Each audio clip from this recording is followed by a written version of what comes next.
Now we're going to enter Hello World into our system so that we can then have a compiler operate on it, both in Windows and in Linux. So let's follow along here and get this program entered. Let's go down and take a look at the program first. There it is. We have pound include, a space, a less than, stdio.h, a greater than. On the next line, you just press carriage return at the end there. On the next line, we have the word main, open close parentheses, and then we have a brace. That's a left brace that you see there between main and printf. And then printf itself, printf, which means print formatted. An open paren, double quotes.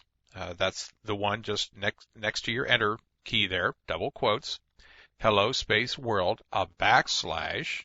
Notice that's a backslash. That's the one that's above your enter key on the keyboard, not the one that's below the enter key. That's a forward slash. So we have a backslash, a little n, lowercase n. That means new line. Another double quotes, and then a close paren and a semicolon. Semicolon's very important. You'll drive yourself crazy by losing semicolons, I guarantee it. And then we have a close brace there at the bottom, and then another carriage return after that.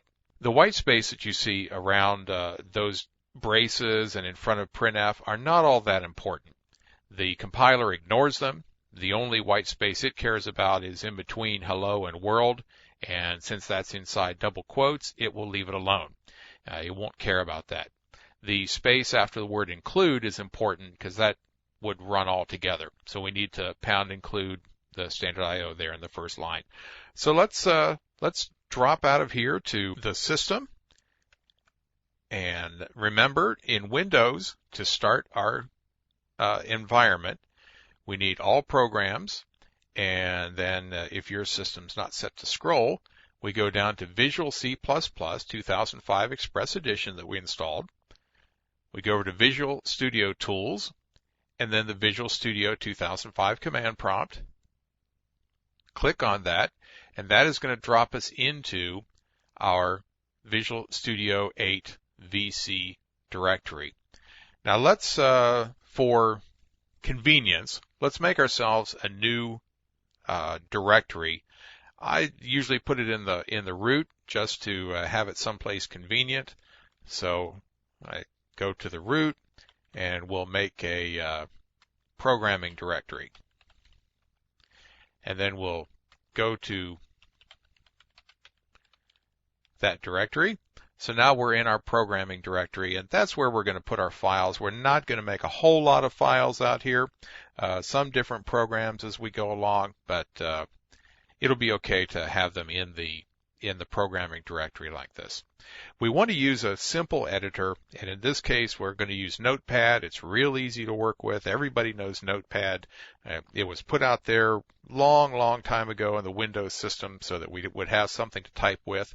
More importantly, Notepad will create files without putting extra characters in them. You can't use Word. You can't use Microsoft Write or any of those other kinds of programs, because they put a lot of extra junk in there for formatting and things like that. You could use Word if you were careful and you always saved your program as a text file and never saved it as a document.